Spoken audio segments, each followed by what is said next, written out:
FNR. Donc toutes les sections organisent en même temps ce point de presse. C'est un appel de pied pour nous faire entendre.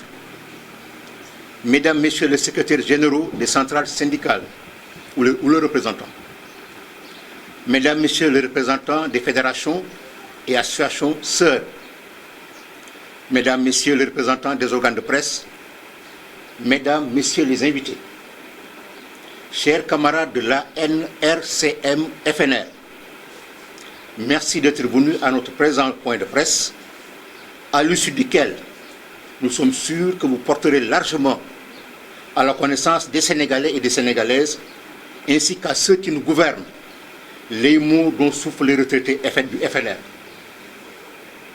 Cette catégorie de citoyens qui ont pourtant permis à notre pays de progresser vers un épanouissement et un développement qui ont abouti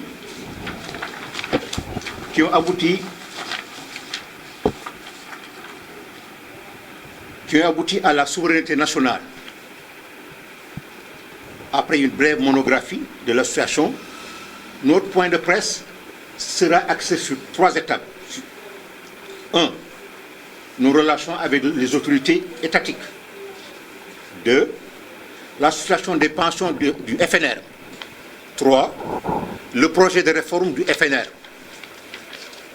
Mesdames, Messieurs, forte aujourd'hui de près de 8000 membres, la NRCM-FNR est née en 1962 par la volonté de quelques fonctionnaires dégagés de service. Nous passerons de citer leur nom, mais nous ne tarirons jamais d'éloges à leur égard d'avoir créé cette association dont nous nous honorons d'être les maillons actuels, dans le but de mettre à la disposition des Sénégalais et de l'État le capital d'expérience, de connaissances, de sagesse qu'ils ont accumulé au cours de leur carrière. Paix à leur âme. Évidemment, parmi les raisons de la création de l'association, on ne peut occulter fondamentalement la défense des intérêts matériaux et moraux des retraités, des veuves et des orphelins, tous pensionnés du FNR. Son récépissé de reconnaissance lui a été délivré sous le numéro 1792, ministère de l'Intérieur, du 6 mai 1963. Aujourd'hui, la NRCM est devenue association d'utilité publique par décret présidentiel numéro 2020-351 du 21 janvier 2020. 1. Nos relations avec les autorités étatiques, partie prenante et agissante à cet effort de combat national, nous pensons qu'après avoir consacré le meilleur de nous-mêmes, personne ne peut nous contester notre haute probité morale, intellectuelle et professionnelle qui ont fait de nous des agents intègres et honnêtes et qui ont le droit de réclamer, voire d'exiger d'être pris en compte, d'être associés, d'être respectés.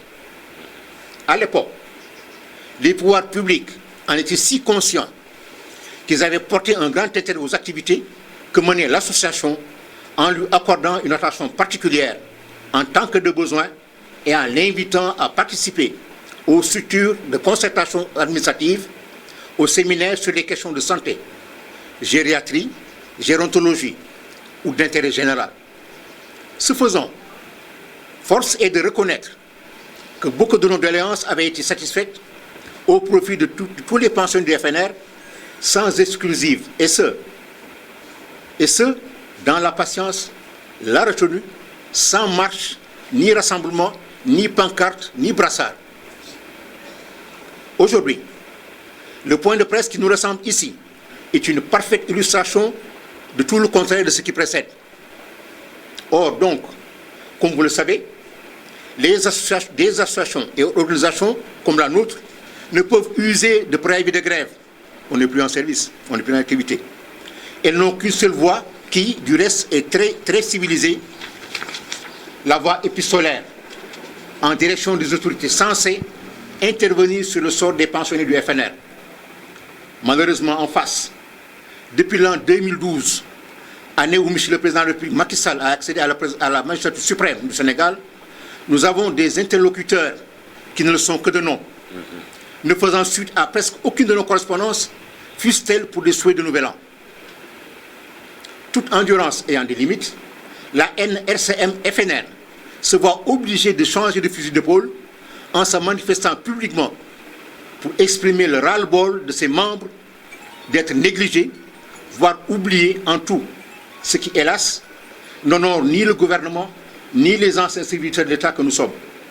Ainsi, nous exigeons sans embâche de toutes les autorités étatiques, à tous les niveaux qu'elles se situent, le respect, la considération et la reconnaissance dues aux aînés. Cette négligence est d'autant plus manifeste qu'il n'existe même pas de ministère chargé des personnes âgées et de leurs associations, tant et si bien que ces derniers ne savent où donner la tête en cas de besoin.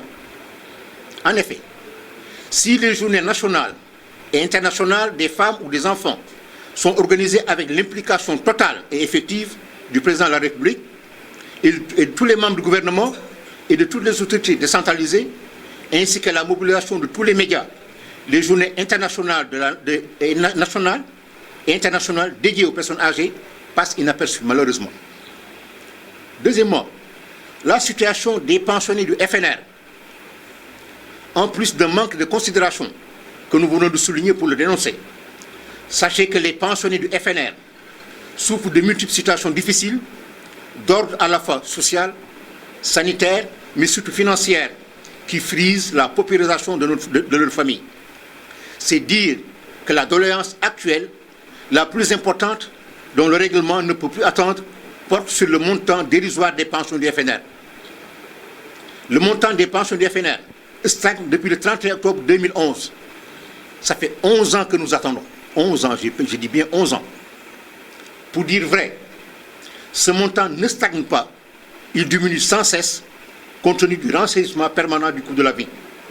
Si l'on sait qu'avec nos salaires d'avant la retraite, le fonctionnaire arrivait difficilement à prendre en charge sa progéniture, comment peut-il joindre les deux bouts avec une pension qui entretient en même temps la progéniture sur laquelle il a énormément investi en matière d'éducation et de formation et qui se retrouve sans emploi. Au demeurant, depuis près de 2 ans, la NRCM-FNR, dont l'activité la plus dominante est le combat pour la revalorisation des pensions du FNR, ne cesse de rappeler l'augmentation substantielle des pensions du FNR, qui est un engagement du président de la République, exprimé par le Premier ministre d'alors, M. Boun Abdallah Dionne, dans son discours de politique générale devant l'Assemblée nationale de 2018, d'augmenter de 40% étalé sur 4 ans. Nous attendons toujours. En attendant, les pensionnés du FNR exigent du président Macky Sall la signature du projet du décret qui accompagne les propositions de revalorisation des pensions du FNR, allant de 25 à 10%.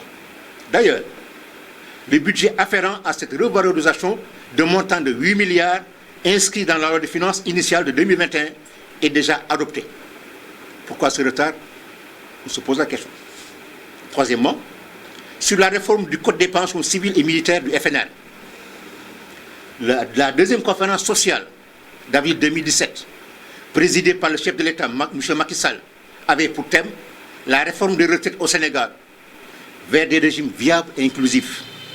La table ronde numéro 5, qui planchait sur la gouvernance du système de retraite du Sénégal, avait mis le doigt sur les limites du FNR et jugé nécessaire, voire plus viable, de positionner le FNR dans une autonomie de gestion plus productive du point de vue gestion et placement des réserves.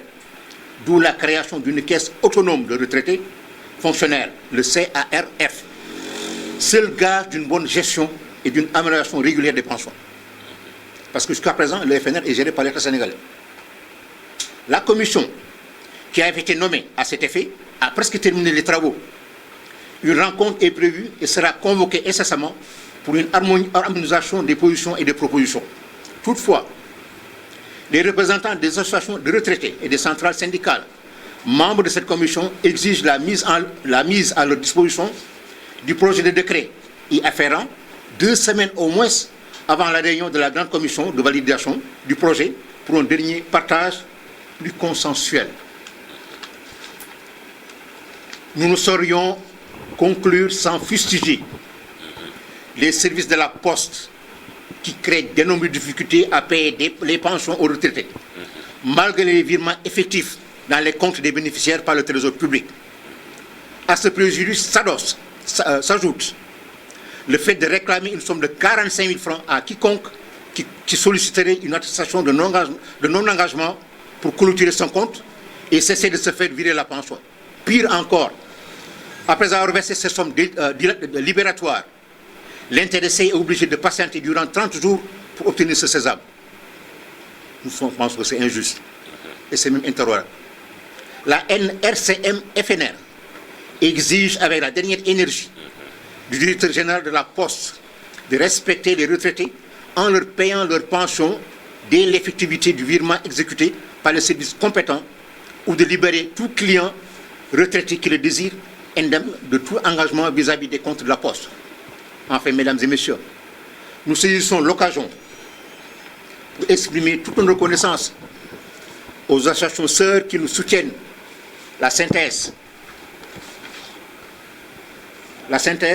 l'UNSAS, la CSA, la synthèse FC, l'UDTS, ainsi que les autres centrales qui nous promettent de rejoindre le groupe qui aujourd'hui porte haut et fort notre combat par des déclarations publiques et des lettres adressées aux autorités.